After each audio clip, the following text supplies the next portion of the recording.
Uh, so good day and welcome everybody. My name's Patricia Rooney. I'm the Information Officer for the New Brunswick Federation of Woodlot Owners. Today's webinar on ecologically mindful firewood is co-hosted by the New Brunswick Federation of Woodlot Owners and the Nashwaak Watershed Association, with funding through the Nashwaak's Priority Place for Species at Risk project, which is funded by Environment and Climate Change Canada, as well as the New Brunswick Wildlife Trust Fund grant for forest stewardship. Our presenter today, Shawn McGrath, is a forestry professional with experience in sustainable forest management, biomass energy, and supporting landowners in New Brunswick and beyond. He works at the intersection of ecological forestry and practical wood use, helping communities balance heating needs with forest health and climate resilience. He practices this in his work role with ACFOR and at home on his own firewood pile. So now I'll hand things off to Shawn to begin today's presentation. Hey everyone. Well, all right. I'm Shawn McGrath from ACFOR. I remember I was in a meeting with Kate Turner, and she was looking for somebody to talk about ecological forest management and firewood production.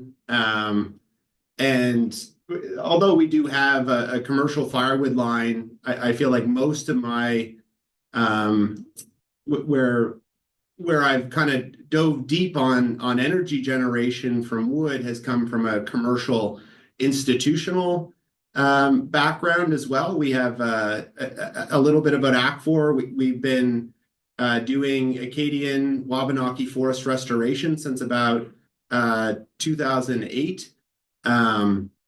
Originally got into the business to help landowners plan ecological forest restoration treatments, and then figured out quite quickly that that's an expensive task sometimes, and an infeasible one when there's not a market that pays a reasonable price for low grade products that can't be sawn, so pulp grade products, or even some of the off species firewood products. And so that's why we created ACFOR Energy. So we were using the leftover products that couldn't be sold from our restoration work to heat schools, hospitals, college campuses, all displacing oil and gas. And so that's allowed me to kind of go a little bit deeper on what are the appropriate trees that still make sense to harvest under as a climate solution related to producing energy. And then, of course, we do have a commercial firewood line that we do sell firewood locally. And then I kind of personally obsess over burning firewood at my own house. And so I was quite pleased to be able to put something together for today. So we'll talk a little bit about how you might choose, harvest, and burn firewood responsibly for clean, efficient heat, how firewood harvest can support forest health, wildlife habitat, and climate resilience, best practices for timing, handling invasives or kind of timely treatments around ash and other invasives, and protecting water and riparian areas, and how to buy or supply local firewood that's sustainable and community focused. So would you choose to burn firewood? I know that sometimes is a contested question. Some people might say, oh, you should switch over to a heat pump, or burning firewood's not a good, clean, sustainable energy source. And if done properly, and if there's some recognition to the forest management that occurs in the production of firewood, it can be a pretty incredible climate solution for replacing fossil fuels. I think one thing that people don't realize when they say, oh, well, you should get rid of your fireplace and put a heat pump in because the electricity is cleaner, it's super efficient.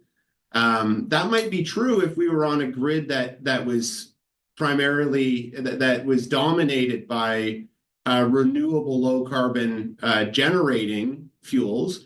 But in New Brunswick, we're still averaged across the year burning about 1/3 of our energy generation is coming from fossil fuels. And it's much higher during a winter heating season, especially during peak heating. And so even though your heat pump's really efficient, we're only about 30% efficient at the generation when combusting coal or heavy oil to create that energy originally, and then it has to travel through lines, and then you have to convert it back to heat. And so you end up being at similar levels of efficiency depending on the time of year and the way the energy's created or carbon intensity to a wood stove. And a good modern wood stove can be at 70-80%, especially if you manage your fuel wood properly. It's dry and your wood stove's well serviced.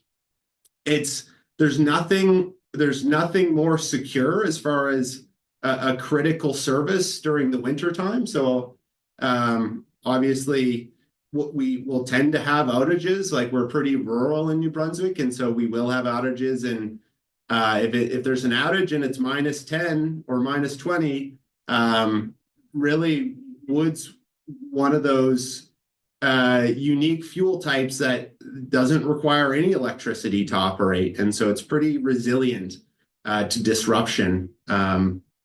The local economics, so if we're burning oil or gas or coal to generate our energy, you can bet that right now none of that is coming from the province. And so whereas almost for sure your firewood is, and so that fuel spend is going to your neighbors, neighboring woodlots or firewood producers, which to create that circular economy is pretty awesome.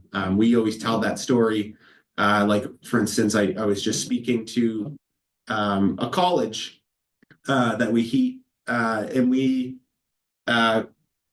they used to spend about $200,000 a year to buy trucked propane, which is certainly coming from out of province, and now it's coming from 50 kilometers from their campus, so it's supporting the community. And then the carbon embodied in wood, so long as you're not deteriorating or degrading the forest's ability to regrow and absorb new carbon, a lot of that carbon is cycling in the atmosphere anyway. Whereas when we mine or dig up fossil fuels and combust them, that carbon would have never been released into the atmosphere. And so there's a lot of factors that play into those calculations. But again, if everything's done efficiently and in a way that's mindful to the environment, then firewood's a really great option. And if you're using it as your fuel source, you should be able to defend yourself in doing so from an objective data point of view. So what makes responsible firewood? So these are some of the things that I think makes responsible firewood. That it's local. So there's a couple reasons why local firewood makes a lot of sense. Is it's the lowest, has the lowest carbon emissions associated with it getting into to the point where it's producing energy. So if it's like most of in our business of using wood for a commercial energy source, almost all of the emissions, most of the emissions associated with combusting that wood is in transport. Because the downside of wood is it's not nearly as energy dense as fossil fuels. And so if you're moving at a long distance, then the emissions associated with getting it there can add up after a while. And generally the market takes care of that a little bit. The firewood deliveries, because that time on trucks also adds up to cost. And so generally that the cost makes sure that things stay local. But the other reason why local is important is if there is a pest, that you're not aiding in the spread of that pest. And we'll get into that a little bit later as well. Sustainable sourcing. And I think sustainable in forestry and maybe even under other industries is a really broadly used term that means a lot of different things to different folks. And so like even certification, how they measure sustainability, current forestry certification mostly measures, are we cutting more than we're growing? And so that's the classification, or that's what gives you a stamp of sustainability for most certification schemes that exist. Whereas what it doesn't matter or measure is, did you degrade the forest that you took wood from? Did you reduce its ability to store or sequester carbon? Did you increase its wildfire risk? Sustainable, as far as a certification goes in forestry, doesn't capture any of that. It's mostly just saying, are we cutting more than what we're growing? And a small caveat to that, in firewood, it's actually really hard for us to know because most of the firewood is a cash market. And at a provincial level, we don't actually really know how much. The latest numbers I've seen, I think, is 600,000 cubic meters is what we suspect we're using, but we can't actually really measure it because there's no paper trail associated with it. So we don't know really if it's sustainable. And so my advice to register if it's sustainable is to follow some of the practices we'll talk about today, the ones that you do have control over, the ones that you can influence. So I think it's also a marker of responsible firewood for it to be dry and properly processed. Burning wet wood is, not only are you using more wood for less energy, you're also releasing more emissions. So when you burn wet wood, and you can release more carbon monoxide and hydrocarbons when burning wet wood than if you can burn drier wood at higher temperatures. You can combust those gases instead of them going into the atmosphere. And those hydrocarbons are the things, and larger amounts of particulate are the things that are extra harmful from a local environmental level. So if like the wood doctors have been problematic because they can consume a lot of wood and they'll burn just about anything, but the emissions they're putting out compared to a piece of wood burning infrastructure that burns clean are much higher and much more harmful to people to breathe that in. And so if it's like a low pressure and you got a wood doctor in your neighborhood, you know it, and your body does too. So I think it's responsible and good to your neighbors to make sure that you're curing your firewood properly. So, and then a balance of, we're going to get into some of these later as well, a balance of BTUs and climate resilience. The woods that have the most BTUs, the most thermal energy in them, aren't necessarily, are sometimes in paradox with the ones that maybe we should consider leaving in the forest to grow because they're the most climate resilient or providing the most ecological benefit. And so that's something we're going to unpack in a sec here.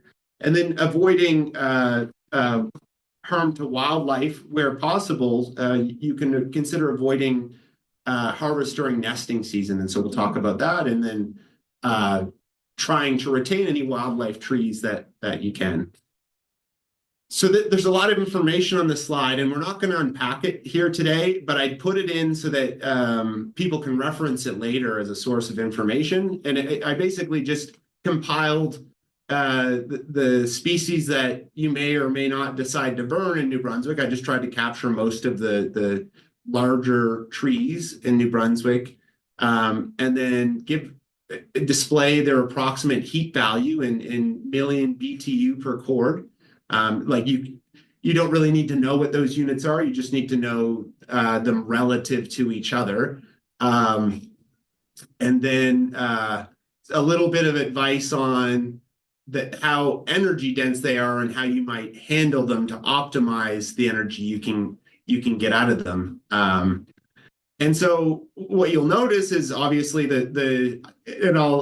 I feel like I've worked in most forestry regions across Canada, and I've always, as part of the work that we've done, I've always generally had to sell firewood at relatively large volumes And it's funny, it's the difference and what people deem as good firewood changes so much from region to region. I spent a couple of years ago, I was in the north of Ontario where it was full boreal, and their best firewood, like they would fight tooth and nail over white birch.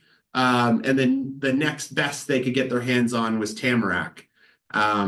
Whereas like most firewood burners in New Brunswick like would never dare put a stick of white birch or tamarack in their stove because it's not sugar maple or yellow birch. And I always hear that from folks. But I think what I'm one of the messages I'm going to relay today is that there is an energy drop, an energy density drop when you move to some of these lower BTU wood or species. But you might want to consider taking a little bit of a reduction to leave the right trees in the forest. And in some stands, sugar maple or yellow birch are quite rare. And in yellow birch's case, it's actually quite resilient, or red maple's quite resilient to climate change. And so instead of choosing the trees that you're selecting for firewood solely based on how much energy it has in it, you might consider taking a 15% reduction to use white birch, let's say, or gray birch or something. And remember, we're talking between red maple and white birch, it's only about a 15 to 18% reduction to maybe leave the red maple in the forest because it's really climate resilient and it's drawing down as much CO2 as it can. And that white birch is maybe more end of life or shorter lived or not climate resilient. And so that's something to consider if you want your firewood production to aid in climate change or ecological values. And so again, a lot of information on these slides, and we're not going to unpack this today either, but this is basically a list of winners and losers as far as tree species as they'll prosper or decline in the face of climate change. And this is pretty generic. If you do go a layer more refined, it will matter what region you're in for some of these, but in general in New Brunswick, this was like, you can see at the top of these tables, these were different research projects or researchers or publish different published papers that weigh in on what they suspect is going to be the outcome by species. So you can see sugar maple, two of the published papers say it's going to preserve as it's going to kind of hold its course, whereas Taylor thought it was going to decrease. And so whereas like, let's say white birch, everyone agreed it's going to decrease. And so we know that white birch is going to do worse as the climate changes. And that doesn't mean it's going to regenerate. It's going to regenerate less. It means it's going to live shorter lives. It's going to grow. It's not going to grow to be as large. It's not going to store as much carbon. And so it'll basically the same with balsam fir. It would be so nice for a lot of landowners and for the climate value of the forest if it's also meant to decline, or it's seen to decline.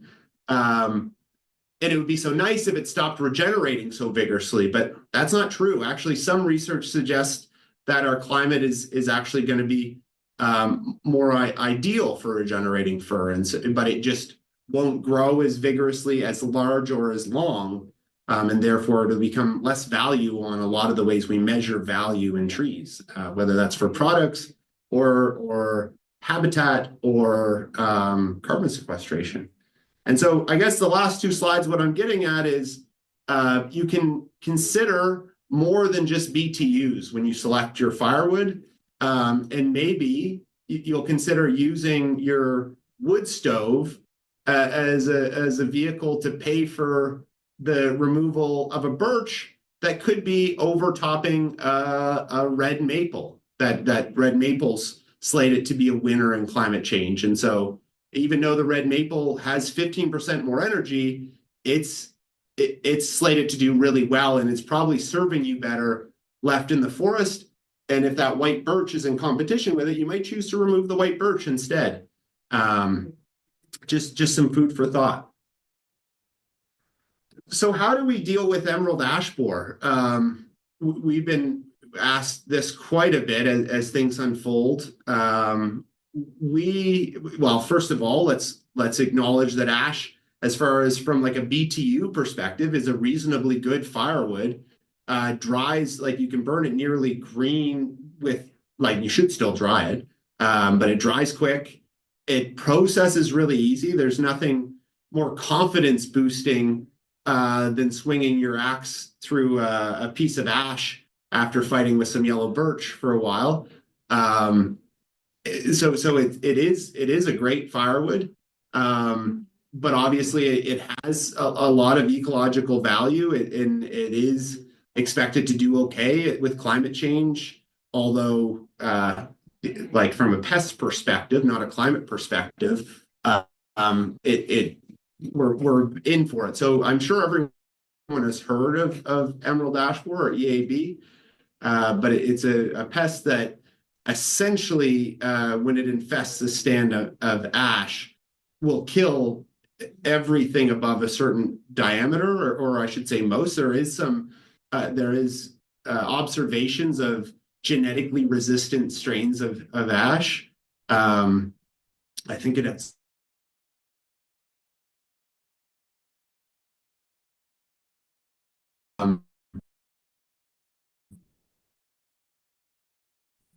and so I would say, as a strategy, as a woodlot owner, if it's infected, then I think it's a reasonable, it's reasonable, but as long as you're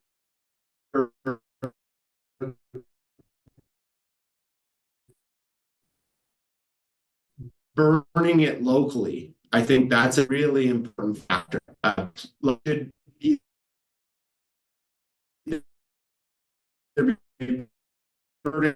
Even point, I link here at a website. It'll show you the infection.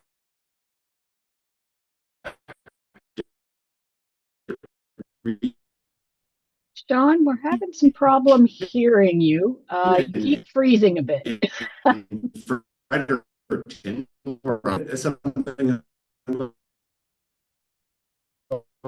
Do apologize, everybody.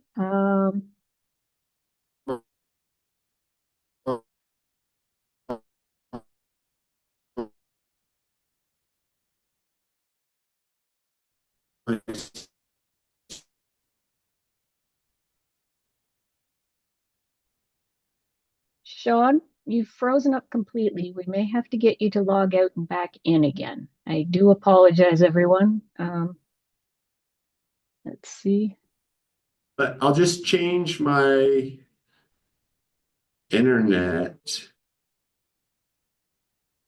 That seems better. Now we can hear you. Can you hear me? Yep. Yes. Okay. I think I'll try and we started to lose you when you were talking about some observations of ash being resistant. Okay. Okay. Well, let me know if it happens again. Sure. I'll display the deck again. Can you still hear me? Oh yeah, we can hear and see you. Everything's good now. Okay. So they are observing some resistant strains of ash, and so that's an important note to indicate that it's not worthwhile clear cutting everything to eliminate it, because it would take all those resistant strains with it, like you would negate any of those surviving and then propagating in the future. And so if it is infested, it's worth cutting it and burning it, and that's key. Burn it locally, like even trucking it across town or a half hour is increasing the risk in how rapidly the pest is going to spread. If the trees are healthy and they're distributed, so if you have a light distribution of ash through your woodlot, I don't think it makes any sense to cut them proactively because you won't know if they're resistant, and it's actually worth protecting them as seed trees. And however, the one caveat there in ash-dominated stands, if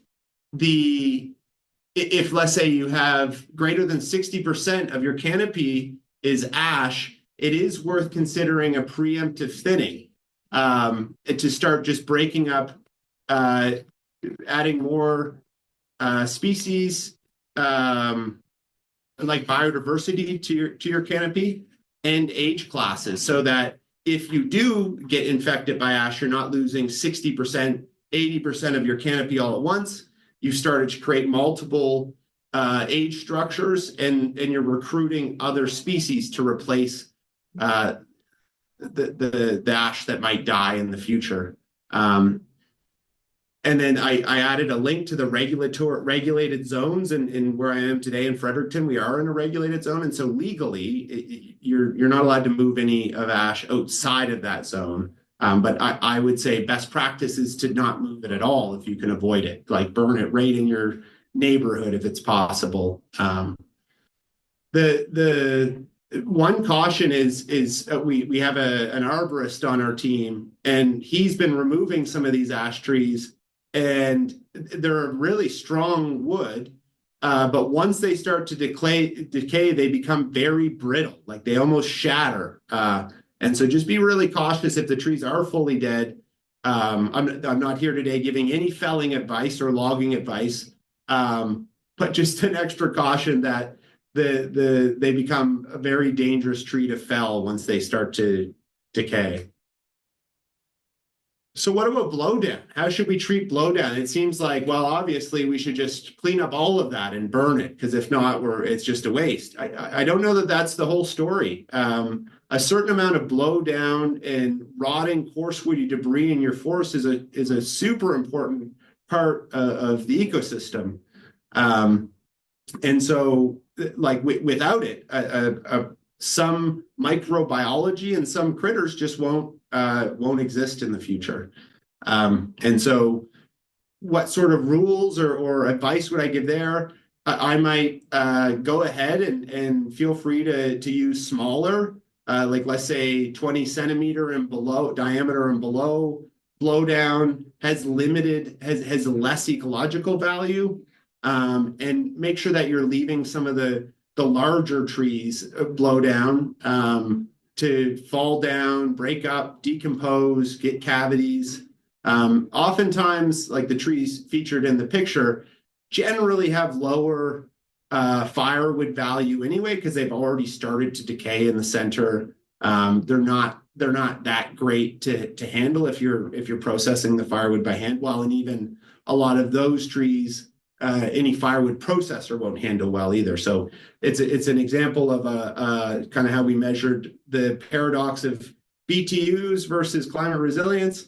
I feel like BTUs and ecological value kind of align here. A lot of these bigger trees have lower energy returns anyway, and so I would leave them. And one other thing you can do as a woodlot owner, and this is I would consider it a fun activity, but I consider almost all the activities I do in the woods fun.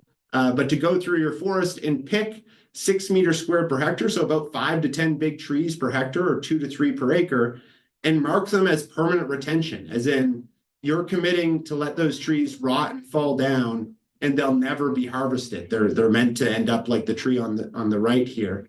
And try and select trees that already have cavities, that are big diameter, that have lots of structure, and then you can kind of over the years watch them, and instead of being like, oh, these are falling down and I'm losing them, there's no value in them, know that there's a tremendous amount of ecological value to letting that happen.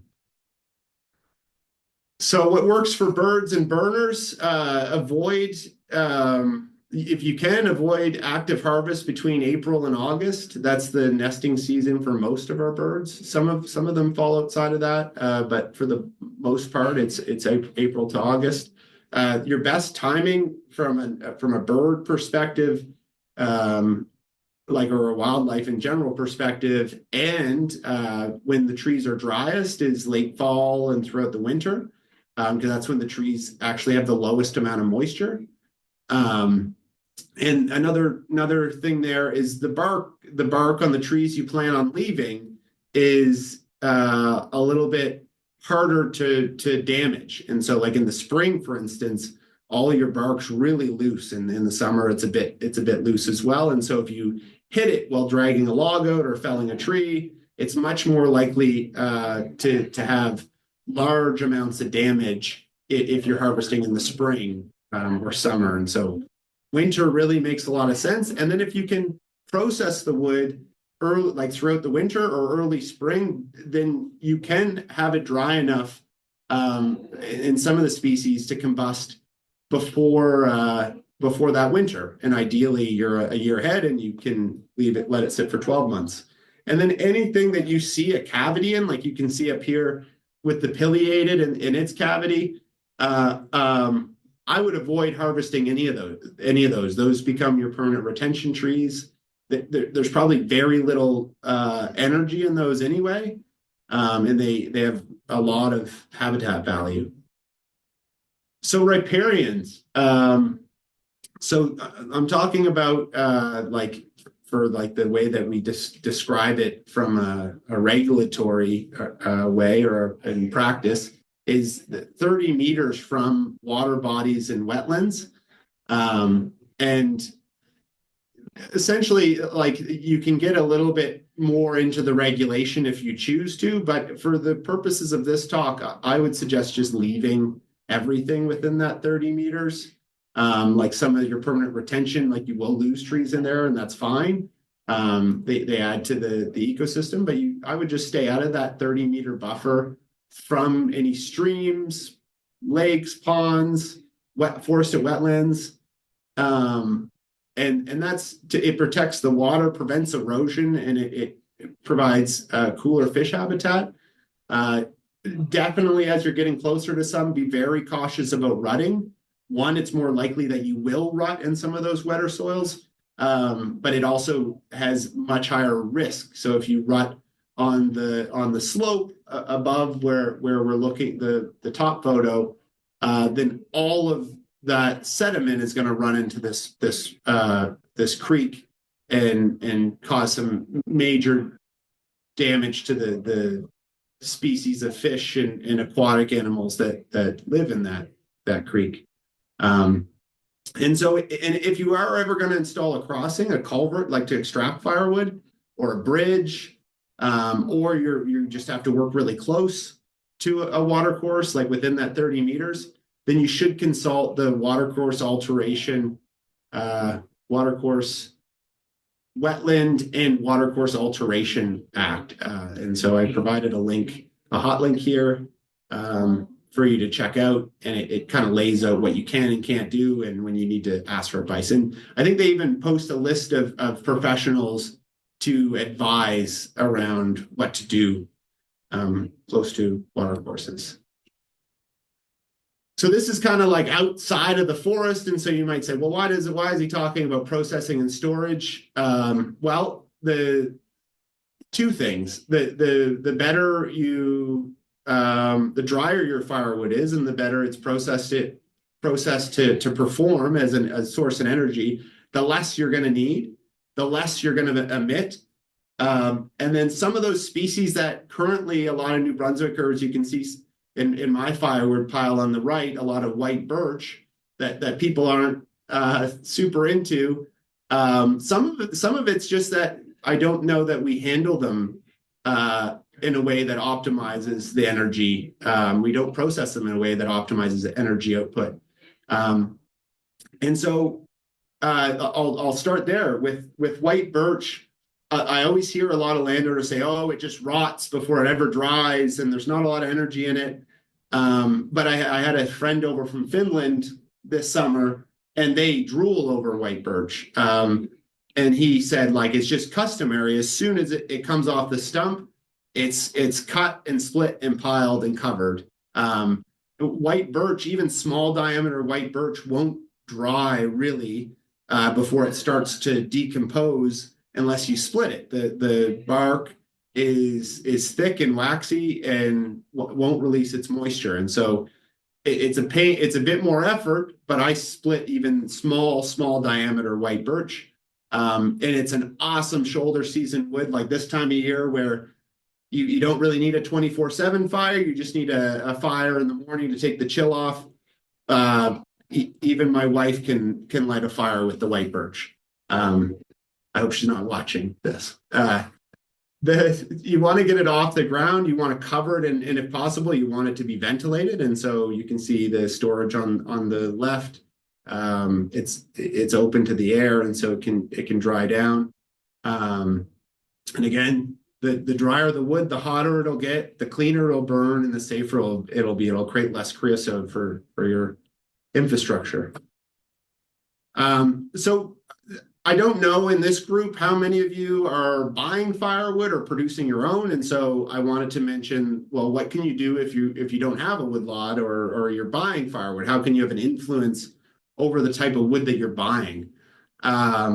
You can ask, like, I guess the truth is in this region, I don't know of any kind of verifiable sources of ecological or climate smart firewood.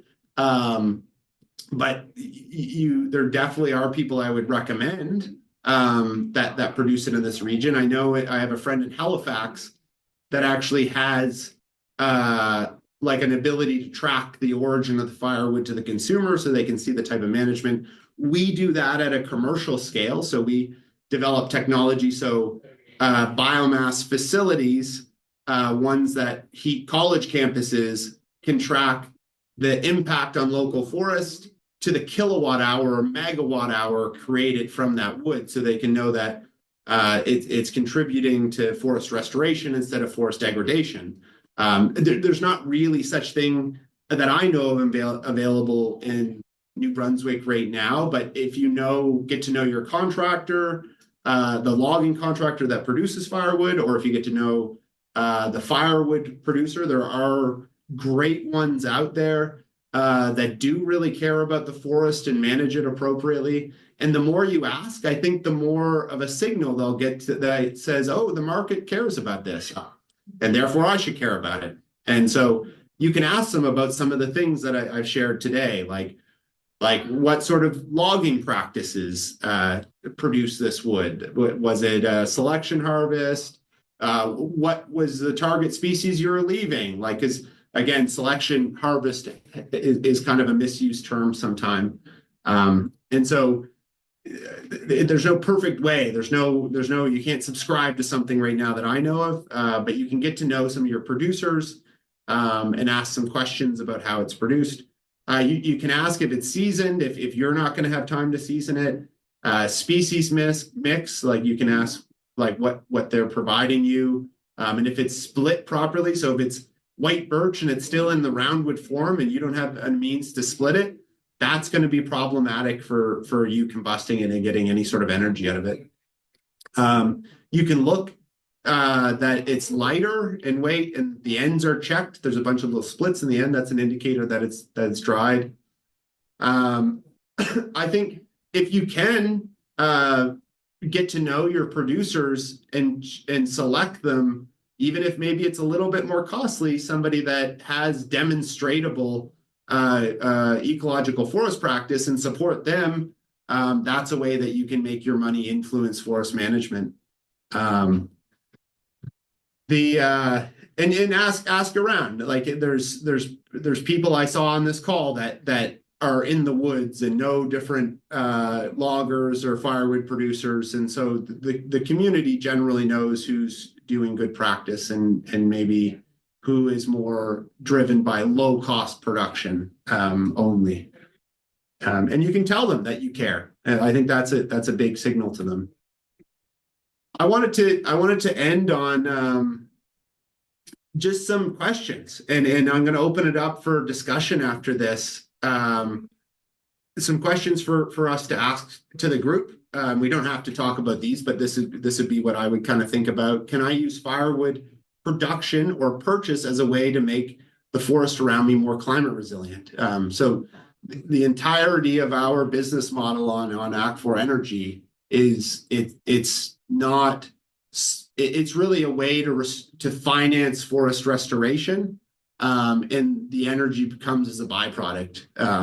And so that model really works commercially, and I think it does residentially as well. It's just we have to have people paying attention to it or caring about it for it to develop. Am I willing to give up some BTUs to keep the best trees in the forest? So if you're managing your own forest, are you willing to leave the red maple and take the white birch that's co-dominant with it? It's competing for resources. Even though that white birch is going to give you a little bit less heat, you're going to have to handle 15% more pieces of wood in the year. And like it's not nothing, but it's not the end of the world either. If you think that you burn 2 cords and now you have to burn another third of a cord if it's white birch instead of red maple, maybe that's a reasonable compromise. Would I pay a little more for verifiable climate smart firewood? I said that market doesn't really exist yet, but the customer gets what they want, and if people start vocalizing that and investigating the type of management that produces their firewood, then maybe the market will listen and respond. What ecological management opportunities exist on my woodlot or in my community forest, in the forest around me? Something to think about. All right, I think that's all I have for slides.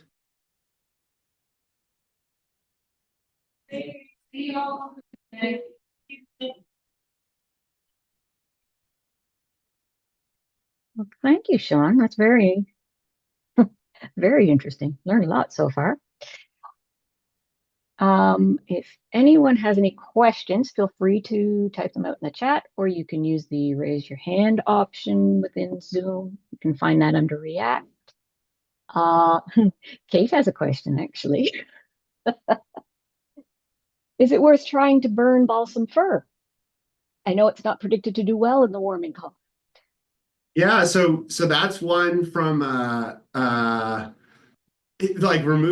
choosing to remove that and having a use for it. That's one that has a lot of climate value or ecological value to remove.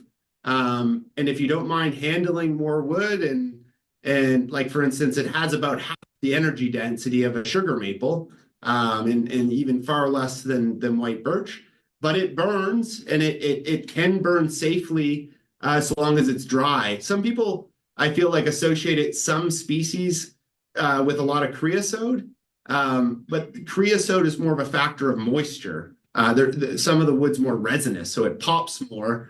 But creosote production, like in our boilers and our commercial boilers, and they're different infrastructure than you have in your home, but we've kind of dove deep on this. They respond the same way to creosote often. It's moisture. We burn almost exclusively fir in our commercial systems because that's the tree that has the highest potential to get it out of the woods and not overtopping these climate and give room for these more climate resilient species. So if you have it and it's on your woodlot and you're willing to handle it and process it in a way that's dry, I think for sure you can burn. So some people are probably, my grandfather is probably rolling over in his grave right now hearing me say this.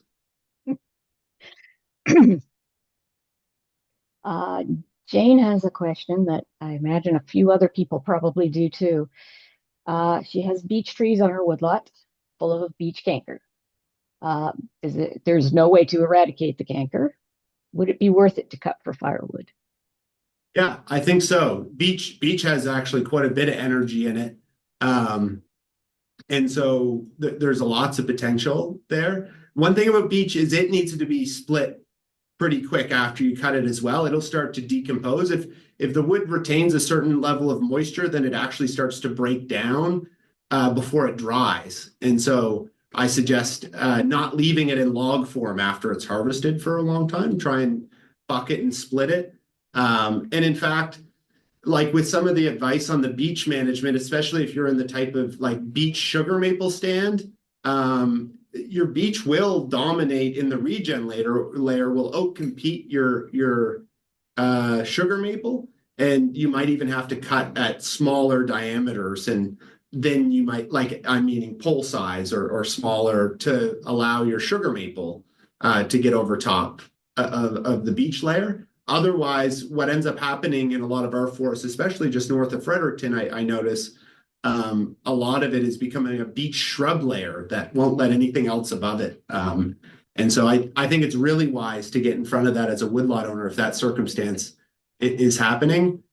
Just one caveat, if you do have a beech sugar maple stand, one of your best tools to stop that beech shrub layer from establishing is work with your light.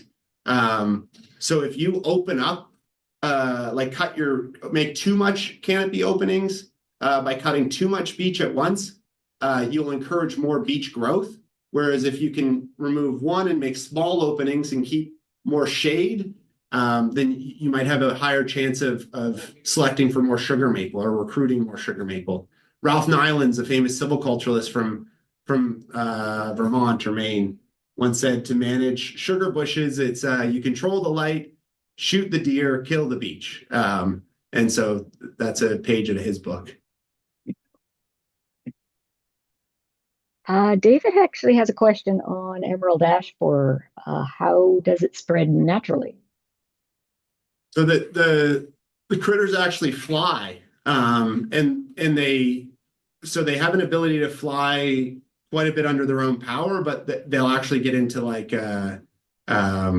wind currents and can like travel remarkably far. Like I remember when it was first around the time, like 6 or 7 years ago, when we were finding the first cases of it, I think in Edmundston in New Brunswick originally. I was reading about it, and it could travel massive distances. Now, to get established enough of a population to really be doing a ton of harm, that population density takes a while to get a hold. But I would say that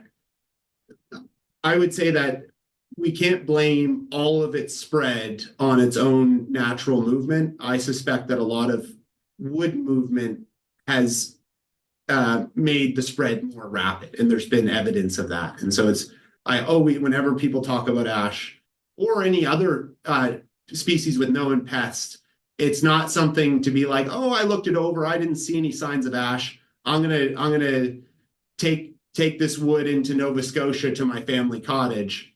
That's a really, really dangerous game to play. And so I suggest against doing that. And it's, yeah, Yeah, don't move your firewood too far.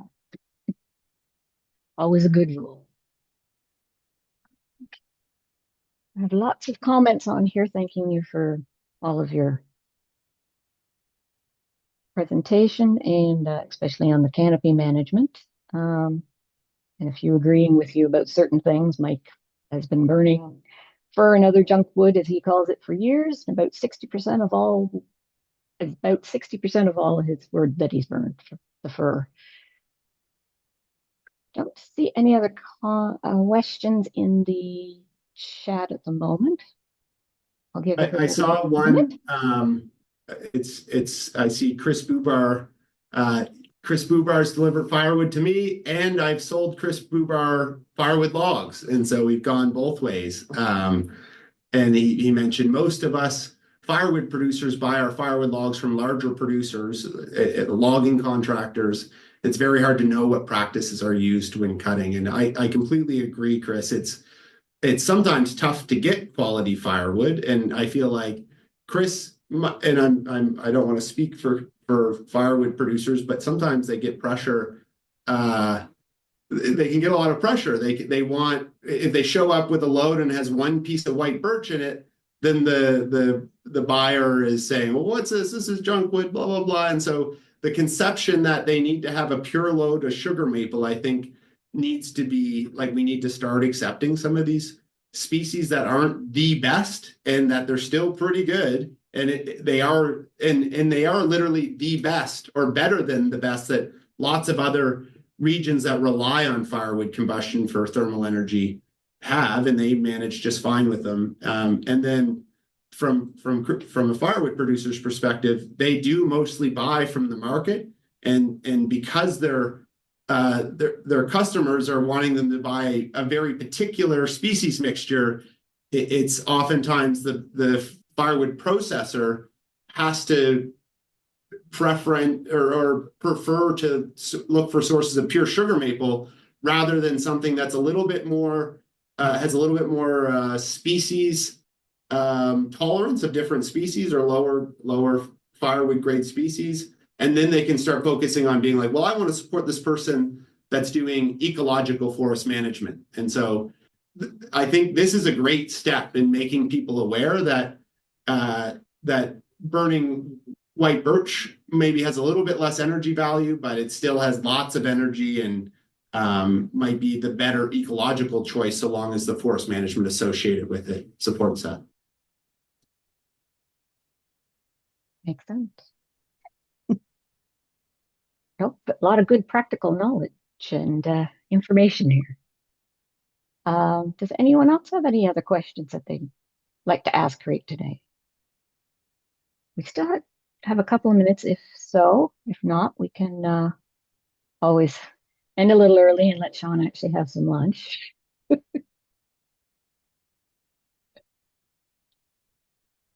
Yes, we can share the slides. I just noticed Arthur Yeah. mentioned how some of the slides are very informative. So we'll send those around to everybody who registered, right, Patricia? Yep. And if we are recording today, so a link will go out to everybody that registered so they can review the video again if they like. And share with others, because we know there yeah. are others that were very interested as well. Exactly. And if you think of anything afterwards and would like to ask a question to Shawn, you can always you can send that email to me at info@nbwoodlotowners.ca, and I will compile some together for him to look at. And yes, Arthur, it will be going out on YouTube as well. And All if right. you're interested in having support in thinking through Shawn's approach on your specific woodlot, you can let us know. There are various organizations that are prepared to work with you on that, depending on your region and what you've got. So yeah, you could either message Patricia, or I'll put my email in the chat as well. Yes. Well, thank you, everyone. I really appreciate the interest in the topic, and thank you to New Brunswick Federation of Woodlot Owners and Nashwaak Watershed, both great organizations. And I think to just keep talking about these things, I feel like there's not enough awareness around what are the consequences of our forest product choices, and how does that tie to our forest transitioning with climate and providing ecological services. And so I think it's wonderful to see the interest today. Thank you, Shawn. You are such a wealth of knowledge, and yeah, every time I talk with you, I learn so many new things. So I'm excited that others got to experience that as well. And thank you, Patricia, for hosting. Thank you all for coming today. Shawn, thank you for presenting. Kate, thank you for the opportunity to share this. And like I said, if you have any other questions that didn't feel, if you come up with questions afterwards, feel free to send me an email. You can also learn about the Nashwaak Watershed and their forest stewardship program on their website at nashwaakwatershed.ca. And Kate, I believe, has put her email address in the chat, which is forest@nashwaakwatershed.ca. And you can learn more about the Federation and the work we do on our webpage at nbwoodlotowners.ca. So everyone, thank you for coming, and hope you have a great day.